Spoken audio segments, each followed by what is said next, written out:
jealousy made her do this. What really happened? Come with me. Let's find out together. Hello, guys. Today we bring you another fascinating movie to your screen. This one is definitely going to blow your mind, and I'm pretty sure you'll love it.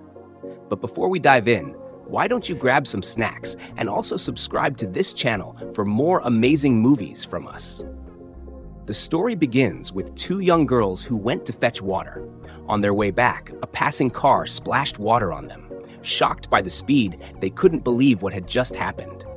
Inside the car was a family moving into the community. The parents tried to cheer up their daughter, Fancy, who wasn't happy about coming to the village. Meanwhile, Angel returned home after fetching water. Her auntie called her, wanting to know if she had finished her chores. She gave Angel instructions to cook for the children and also do the laundry.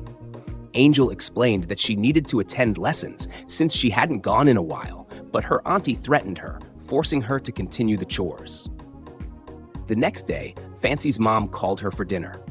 Fancy went to the kitchen but came downstairs searching for network on her phone. Her mom reassured her that her dad had promised to fix the issue soon.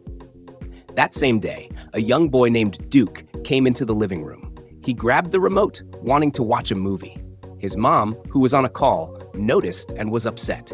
She complained, but Duke walked out on her, leaving her shocked. The following day at school, the teacher introduced Fancy as the new student. Shortly after, another teacher brought Duke in and introduced him as well. Duke was told to sit next to Fancy. She tried to get along with him, but he ignored her. During break period, Fancy ran after Duke, trying to get closer to him. Angel's friend noticed and wanted to go join them, but Angel stopped her. 2 days later, Fancy began experiencing an allergy. She complained about the village environment, but her dad told her he had just found out there was a hospital in the community. Moments later, they were already at the hospital. The doctor confirmed it was indeed an allergy, but Fancy kept insisting the environment was the problem. Her parents explained the truth to her, and they left. The next day in school, most of the students were making noise and playing around. Fancy was quietly listening to music and singing. When the teacher entered the class, she asked for the names of the noisemakers. Fancy reported the names, but also included Angel's name. The teacher flogged all of them. At closing time, instead of going home, Fancy and her friends stopped Angel and her friend, wanting to punish them for reporting her as a noisemaker. Angel managed to run away. When Angel got home, her auntie punished her for not picking up her children from school on time. The next day, Fancy's mom was at the hospital receiving her daughter's test results. She was shocked to discover that Fancy's genotype was AS, even though both parents were supposedly AA. The doctor, also surprised, advised them to go for another test. She got home and explained everything to her husband. They were both confused, wondering what the issue could be. He then decided that they would go for another test. That same day, Angel was on her way home when Fancy and her friend attacked her, pushing her to the ground. Just then, Duke saw what was happening and asked what was going on. Fancy quickly ran to him, trying to convince him to come and have a ride with her. Instead, he ignored her and went straight to Angel, helping her up and taking her away. Afterward, Angel thanked him, but he told her he didn't do it for her, then walked away. The next day at the hospital, the doctor broke the shocking news. None of their DNA results matched Fancy's, which meant neither of them was her biological parent. They were both stunned. The doctor explained that their real daughter could be living with someone else in the same community where their child had been born 16 years ago. That same day, while Angel was hanging her clothes, her friend Clementina came to see her. Clementina was about to head to her lesson, but Angel was still busy with chores. She felt pity for her, so they chatted for a while before she left. Back at home, Fancy's parents discussed how to handle the situation and how to find their real daughter. The following day, Angel was seen writing on the board in class. Some students laughed at her uniform. Fancy stood up and asked why Angel looked so dirty. Immediately, the teacher silenced her and advised Angel to change her uniform. After school closed, Duke was still around the premises. Fancy spotted him and quickly ran to invite him to a get-together party at her house. But Duke refused and left. Later that evening, Fancy's dad came home and told his wife he had found the place where their real daughter was living. Without wasting time, she hurried him so they could go and meet the lady with whom their daughter had been staying.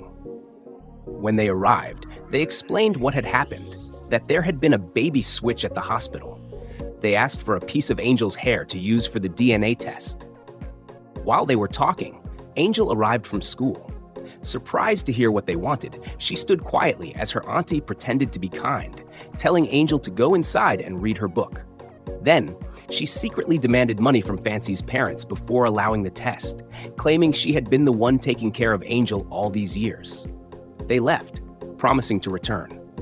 A few days later, Fancy's mother, looking worried, asked her husband what the results showed. He revealed that Angel was indeed their biological daughter.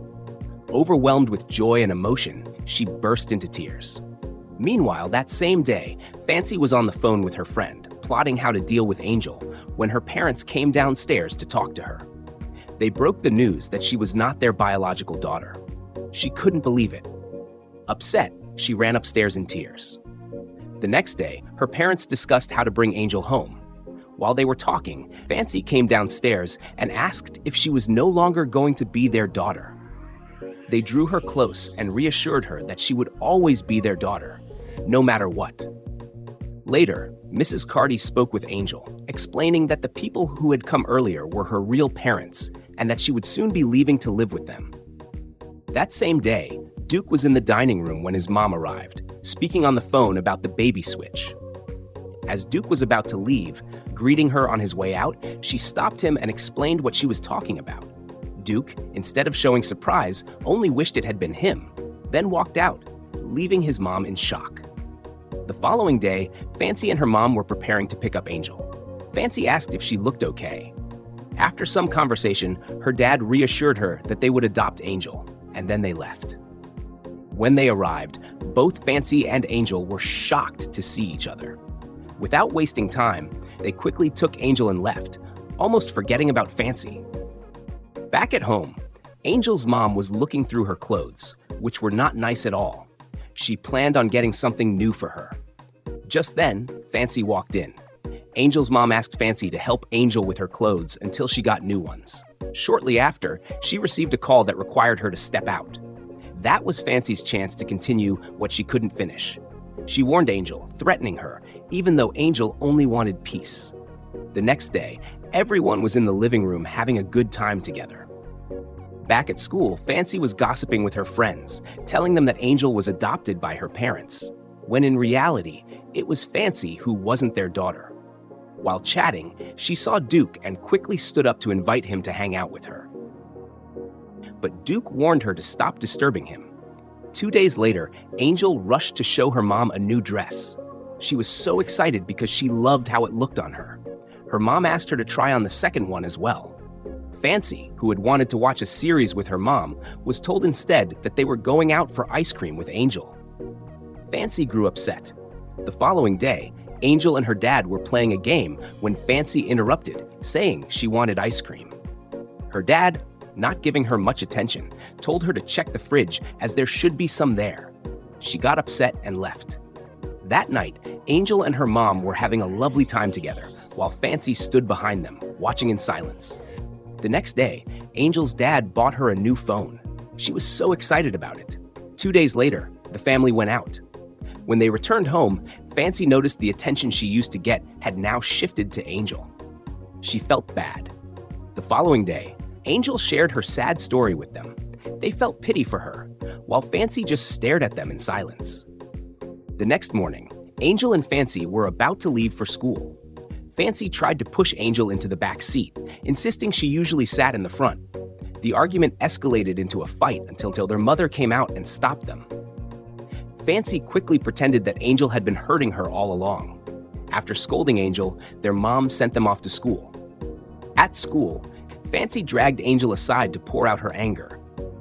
Angel was left standing there, confused, until Duke passed by and reminded her that lectures had started. She then went inside. During free period, Fancy was seen chatting with her friends about how to deal with Angel. Meanwhile, back home, both parents were worried about the recent fights between their daughters. Later in class, Angel was searching for her shoe, the one she had just received. She asked her close friend for help, but after searching, they couldn't find it. Her friend went home while Angel kept looking. Duke came by, noticed her frustration, and helped her search, but the shoe was still nowhere to be found. Back at home, Fancy had already taken the shoe and showed it to her mom, claiming Angel had tried to sell it. Even when Angel explained, no one believed her. The following day, they went to school to confirm from the boy Fancy claimed Angel had given the shoe to. Shockingly, the boy admitted it was true. Angel was devastated, especially when her mom didn't believe her.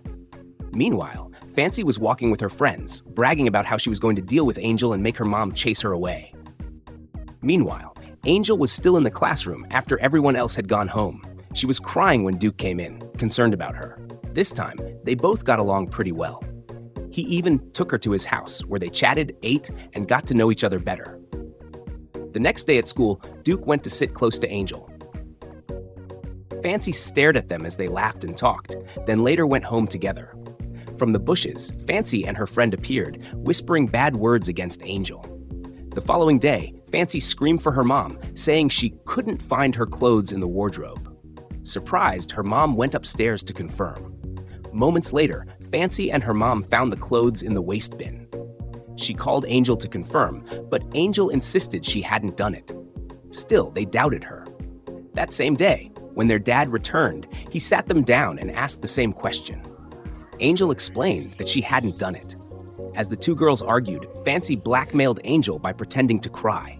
Their mom stopped the fight, and their dad told them both to go upstairs. Meanwhile, both parents talked about Fancy, who had been crying in her room for the past 2 days. They continued to think Angel was the problem. After all, they trusted the child they had raised, Fancy.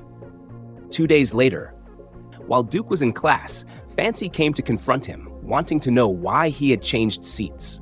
Their conversation ended with her threatening him. But Duke stood up and made it clear that he was not someone to mess with. Later, as it was time to go home, Duke and Angel were chatting. Duke asked why the teacher always gave her responsibilities. She explained it was because the teachers trusted her. They laughed and ran outside together. Fancy saw them and smiled. Who knows what she's up to next? Let's find out together. A month later, Angel and Duke were about to go home. Angel had the key to the science lab, but that day, she couldn't find it. They ended up locked inside, screaming for help. Since it was already late, both parents were worried about their children and contacted the school authorities. Moments later, they arrived at the school and found Angel and Duke in the lab. When they got home, Angel's mom was disappointed in her, thinking she was having something with Duke. Even though Angel tried to defend herself, they didn't believe her. Back at Duke's house, his mom was also disappointed, but Duke told her one thing, that she didn't even care about how he was feeling. He went upstairs, leaving his mom shocked by his words. The next morning, Angel's mom came into her room. Angel was still in bed, coughing and not feeling well, but her mom was too upset to care. She went to school that day, still unwell. Duke gave her some medication and advised her to see a doctor, but she assured him she would be fine. They both went home afterward. That night at dinner, no one cared to check on Angel. They all ate together, but she was ignored. Meanwhile, Duke hurried downstairs to tell his mom he needed her to take him to Angel's house. He had been calling her, but she wasn't responding. He felt she was in danger and might have developed a cold after the incident the other day. Without wasting time, they rushed to her house, demanding to see Angel. Duke ran upstairs, everyone following behind. Shockingly, they found Angel struggling to breathe. They rushed her to the hospital, while Duke stayed by her side, hoping she would get better. Meanwhile, Angel's parents were with the doctor, who told them that she needed to be transferred to another hospital to continue her treatment. Angel's mom felt so disappointed in herself for not listening to her daughter when she had said she wasn't feeling well. The next day at school, the principal made an announcement, saying that whoever was responsible for Angel's condition should come forward and confess. While he spoke, Fancy seemed unbothered, but her friends were already feeling guilty. Would they come out and tell the truth, or remain silent? Let's see what happens next. After school that day, Fancy's friends and the principal came to her house. When Fancy came downstairs, She was shocked to see them. The students then confessed to her parents that Fancy had been the one behind everything happening to Angel. They revealed everything she had done to her. As much as Fancy tried to pretend again, this time she couldn't escape it. Her mom and dad were deeply disappointed in her. She cried and begged for forgiveness, but it was already too late. Their trust in her was gone. 2 days later, Angel returned from the hospital with the help of her parents and Duke, who carried her bag. The next day, Duke was surprised to see his mom at home. She explained that she had decided to spend more time with her son. Duke loved the idea, but he still wanted to go see Angel. His mom was amazed as she watched him leave. Back at Angel's house, her mom was seen apologizing to her for everything they had caused her, and she promised to be the best parent she could be. They embraced, ready to start a new beginning together. After that, Angel and Duke were seen walking down the road, chatting. Angel thanked him for always being there for her, until he asked about Fancy. Well, Fancy had been sent back to her biological mother's cousin's house, the same place where Angel had lived before. She was seen peeling cassava when her aunt came out, yelling at her for not being fast enough. Her aunt threatened her and even took her phone, planning to sell it. Fancy couldn't believe what was happening. But as the saying goes, the way you lay your bed is the way you'll lie on it. Hopefully, she has learned her lesson. Thanks for watching. Guys, what did you think about this movie? Like, share, and comment your thoughts in the comment section. Till we meet again. Bye!